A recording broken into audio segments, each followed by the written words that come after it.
Good morning, guys. What's going on? It is September 8th, day of our Lord 2024.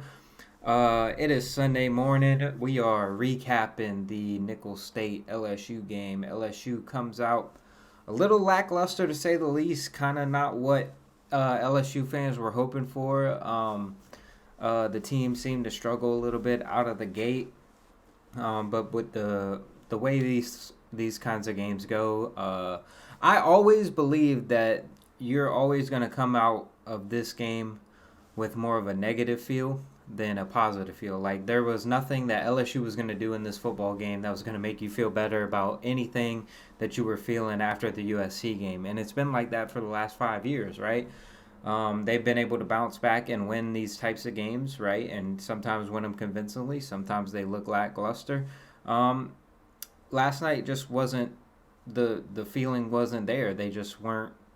It didn't feel very motivated to go out there and prove a point type thing. I'm not saying that they didn't give great effort because I felt like they did. I just felt like they just kind of went through the motions and just weren't ready to play. Brian Kelly mentioned in his post conference um, that he thought they were fatigued. I don't really buy that.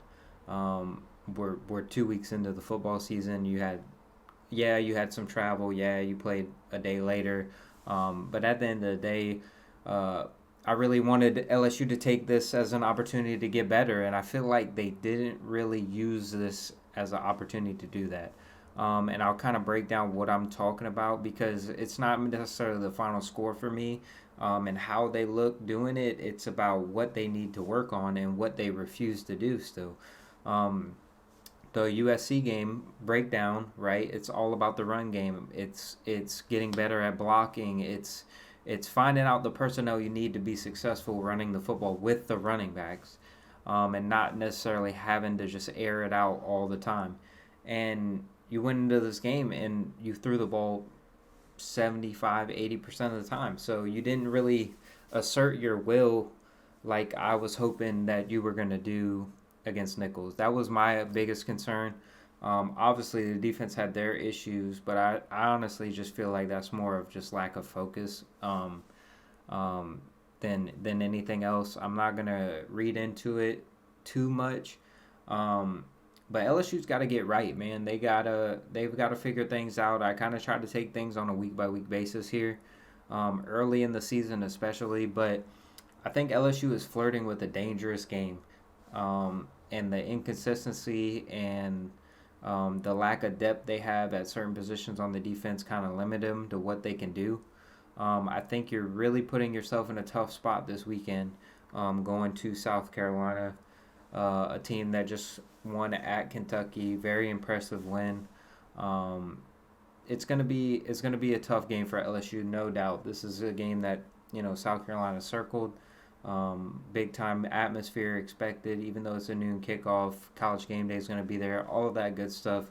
So for LSU to be LSU, they just have to work on themselves. And I feel like they had a great opportunity to do that this weekend, and they chose not to do it.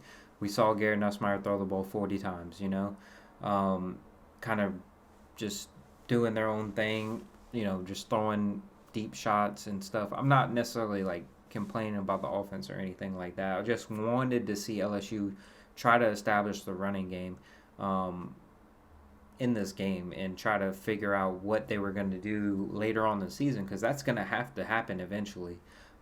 This team is going to have to gel. You're hoping you can get through this little 4 game stretch here, 4-1. That way you can go into Ole Miss, and then by that time, you've kind of figured things out. That's the hope, right? But seeing what I saw yesterday and the lack of effort and focus, it just didn't feel like the kind of bounce back everybody wanted. And like I said, I'm not gonna harp too much on it. Like it's not the end of the world that they didn't play well against Nicholls State, and they could easily come out next week and win, and everything will be fine. And they go into Ole Miss 4-1, and we're talking about a whole different thing. But there was just certain areas I thought they needed to work on and that they chose not to, and guys that I wanted to see run the football and blocking schemes and all of that stuff because I don't think it's a lack of the talent on the offense. I just think it's a lack of execution, which happens in reps. Team is tremendous at pass blocking. Like they're probably the best pass blocking team in the country, which is going to help you a lot this weekend because South Carolina's defensive line is really good. They got a lot of pressure on the quarterback this weekend and in week one. So you're going to need them to be great at pass protection. But when you need to run the ball, I want to feel comfortable that on 3rd and 1 and 4th and 1, like LSU can hand the ball off and get a yard, and I don't feel comfortable saying that right now without Jaden Daniels back there.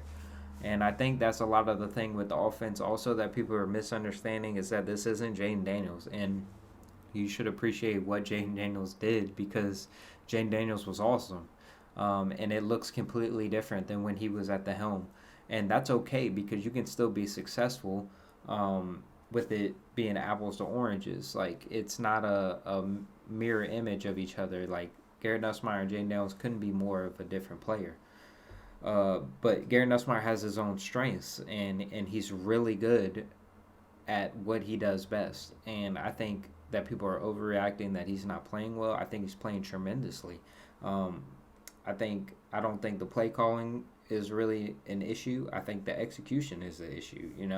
There's certain things that I'd like to see them do better, obviously on the offensive side, but all of that pertains to the blocking schemes and how they're running the football, and maybe like getting Garrett Nussmeier to keep the ball every now and then to keep teams honest, because in USC you saw it, defensive ends crashing and selling out for running backs, and all you have to do is pull it one time or run a little RPO, maybe hit Mason Taylor in the flat type thing, to kind of get them to not cheat. And because once you start cheating and you prove that, hey, they're not doing this, like, it's a full on go, like, you're good. You don't even worry about that other responsibility anymore if you're the defensive end. So this game had a lot of ebbs and flows. Obviously, LSU starts off well with the safety, scoring a touchdown, and then the whole first half was just kind of a blur. Nicholls State was able to run the ball right up the middle on LSU. A couple long runs. I think it was a 15-play drive right before half. You missed the field goal. Brian Kelly's hot.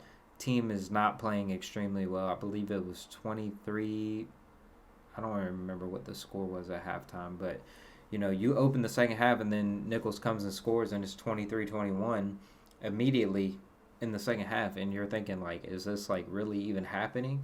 And I think that's where a lot of LSU fans are growing their frustrations, because they expected to see a better performance, and I agree they should have got a better performance. But like I said, it's not all apples to apples. Like, each week is its own different animal. Like, you can't treat this week like you treated the USC week, or next week when you treat South Carolina. Like, it's not all the same. And to think that players play with the same aggression and motivation as they should, but it's just human nature. You take the anxiety level goes down for these types of games. Like, you're not as on pins and needles every single play.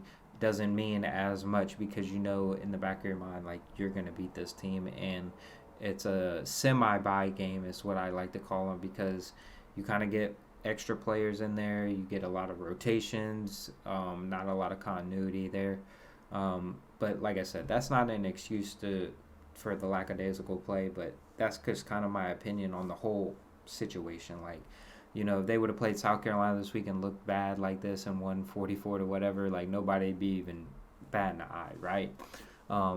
So everything that this team has is right in front of them. Everything they had to play for is right here at the helm, but it all starts on Saturday, getting that first conference win. This is not going to be a cakewalk that most people think. I think it's just not. This is an SEC team. There's not many teams in the SEC team with the way you're playing that you're just going to walk in and steamroll.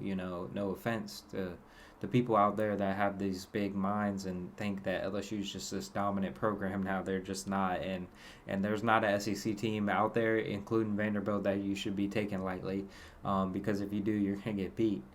And it's a shame that LSU has come to that, because the bigger picture here is, like, what happens, does the season go awry if you don't start picking it up, right? Because, like I said, South Carolina is not a slouch. You go in there and lose that football game, and you're sitting here at 1-2. Um, the pressure on Brian Kelly is going to get really big because I don't necessarily think they're going to fire him. They're not going to fire him after this year, probably not after next year. Like, I think his job is safe, but I think the pressure from the voices and the fans and everything going around the program is just going to be like, when is LSU going to take the next step? Like, all LSU fans want is to be considered one of the top football programs in the country and not base it off a brand, off of results on the football field. Like, I'm tired of hearing about LSU, the brand, and then the results on the field don't match that hype, because we're a result-driven person. Like, this is all in the big picture. This is all something that comes down to wins and losses on the football field. Like, you can build your brand, you can have the best social media, you can have the best players like Jane Daniels and all that stuff. But if you're not winning games on the football field, it really doesn't matter what kind of personalities come through, and what that LSU brand is. I prefer the LSU brand that was known for taking it to teams and being more physical, and I just don't see that anymore. And I don't know if that's a Brian Kelly thing. I don't know if that's just a new generation of things, and I'm just not seeing it. But I just feel like LSU just doesn't have that swagger that they had, and I really think that mediocrity is here, and they could easily fall back into the pit of being a team that's 7-5 every year, 8-4 every year, because if they don't continue to build depth and start playing with more physical ability, like, they're never going to be able to make that jump. They're never going to make that jump to be in Alabama or be in a Georgia or be in a team like Tennessee who's on the rise, or Ole Miss who's team on the rise. There's just a physicality that you have to have in this league. And you've shown in these non-conference games that in other conferences, they're taking it to you in these types of situations. Like, you even went in the preseason media and said that you were going to be more physical and you were going to so-called fist fight and do all these things. And then you kind of got, the opposite happened. Like, you were the less physical team in a team that most people viewed as not being a physical team at all last year. They kind of out-physicaled you. They were the one pancaking people, putting people on their backs, playing with aggression, hitting people hard. Like, you don't see that at LSU's defense. Like, you don't see the huge hits. You don't see the playmaking and celebrating, getting up in your face type plays anymore. Like you don't have that swagger that LSU used to have. And it's really sad to watch, because I don't know if it's just the new generation of people or if LSU is just what it is now, I hate to think that, but I mean, it's like the proof is in the pudding, and every year it's the same thing. You played Mississippi State and you just tried to out-athlete them, and you couldn't do it. You played UCLA. They were tremendously more physical than you. You played Florida State, and that the first time, and it felt like they dominated the line of scrimmage. The second time, they were just better than you in pretty much almost every phase of the game. And then you play the USC game, where it comes down to a couple plays here and there, and you don't make the plays, and they do, because they make the spectacular catches. They hit they have the hard hits. They make the tackles in the backfield. They blow up plays on 3rd and 1. Like, they did all of that. It wasn't that you played bad, but you didn't play as good as them. And that's what it comes down to when you play teams that are pretty good, And I don't know if LSU's at that level. And unfortunately, I hate to challenge that kind of mentality, but it just feels like that's becoming more of a trend, and a very dangerous trend for LSU fans. So hopefully they fix that, and hopefully, man, I'm dead wrong about everything, and they go into South Carolina and they're the more physical team, and they go in there and dominate like they should, because they are a better team than South Carolina. But obviously, anything can happen in this league. LSU plays a bad game, South Carolina plays a good game. It's all possible. So I will see you guys next time, man. Thank you guys for watching. If you enjoyed the video, please subscribe to the channel, like the video, drop your comment. Let me know what you think about LSU football and kind of the state of the whole program right now. It kind of feels like mixed emotions here. There's a lot of people with optimism, a lot of people on the negative side. Um, Kind of there somewhere stuck in the middle, trying to figure this thing out just like you guys. So hopefully, guys, you have a blessed week. We'll be breaking down the South Carolina game this week. Make sure you guys check that out later on in the week. I will see you guys next time.